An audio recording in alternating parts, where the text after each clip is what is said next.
It's time for Mediawatch, and James Creedon is with us in the studio. Hello there, James. Looking at what is making a buzz online, and today a lot of buzz about Donald Trump's second State of the Union address. Yes. A lot of memes, a lot of tweets, yes. a lot of reaction. Take us through it all. Let's start with the New Yorker cartoon anticipating what he's able to turn on the presidential kind of bipartisan rhetoric when he wants to, but yes. There was an anticipation here that he might not do that. Remember, every time he threatens the foundations for democracy, we drink. So this is a kind of imagining some sort of a drinking game when people are sitting down to watch him. In any case, he actually did strike a tone of unity, as this article in Politico points out. Lots of appealing for bipartisanship in the rhetoric, I hasten to add. He needs bipartisanship now, doesn't he? Because he doesn't control, the Republicans don't control both houses. That's it. But at the end, he accusatory language about the border wall. That doesn't sound like it's going to help with bipartisanship. Also, talking quite fiercely about abortion, which is going to make Supreme Court nominations all the more divisive. If you look at as this article says in The Atlantic, he doubled down when it came to his actual policies. Instead of reaching out, he chose to stay the course. So lots of nice rhetoric about unity, but against the backdrop, as this cartoon would point out, of a sort of a brick wall. And that might be a reference to one of his policies. This is a cartoon in the Sacramento Bee. I interrupt my stirring call for national unity with Pocahontas, Crooked Hillary, Little Marco, etc., etc., etc., etc. So people weren't really buying it, so to speak. Then, of course, there was Nancy Pelosi's sarcastic who he doesn't have a clap. nickname for. Have you noticed she's the only one without her? I wonder why. I think he respects her. Well, maybe, yes. But yeah, she the does clap. command. So there was this moment really where whether it was studied or spontaneous, it's unclear, because certainly it did become a social media moment. Did she want that? Maybe. But Pelosi's clap is the mood, according to some. It captured the mood, and it quickly became a meme as well. A lot of people feeling that the sarcastic nature of it summed up one's feeling. When I tell my wife I changed a diaper. Yes. Translation for Europeans, nappy.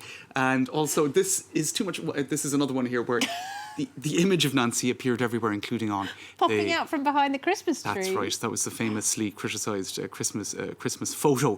So there you go. And I suppose another moment that got a lot of attention as well is that Melania's wearing white here, but pretty much most Democratic women wore white, and it was a reference to the suffragettes, to women's rights, which are being, from their perspective, certainly flouted by aspects of Trump's, I suppose, nominations and whatnot. Congresswomen are wearing white to the State of the Union. What's looking alike going to accomplish, says one cynical besuited gentleman wearing exactly the same dark suit as all his colleagues. So, I mean, you could even argue in that sense. It seems to work for you. It was very visual, wasn't it?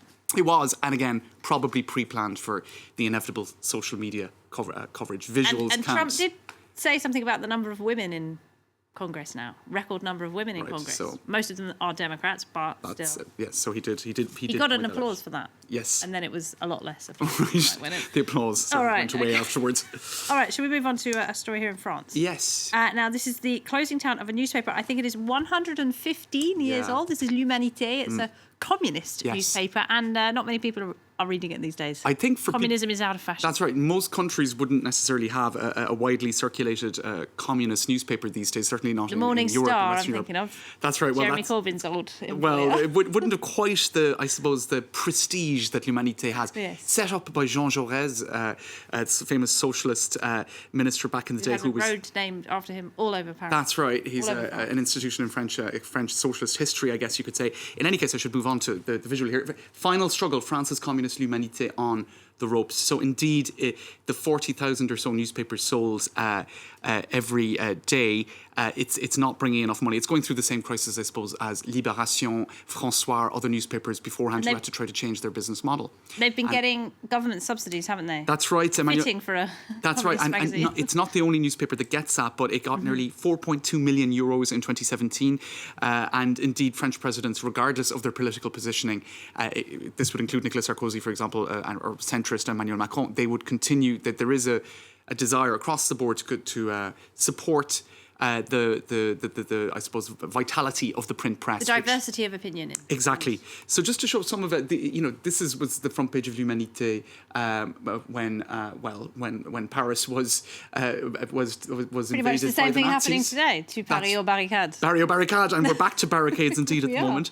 The Guardian was covering it here with this focus on the fact that even right-wingers have been coming out to support L'Humanité. Also notable journalists like Laurent Delahousse, one of the anchors of the main evening news in France on France 2. But others have been critical, saying, look, why are we supporting a newspaper that was sort of bigging up Stalin and Mao Zedong back in the day? Vive the thoughts of Mao Zedong.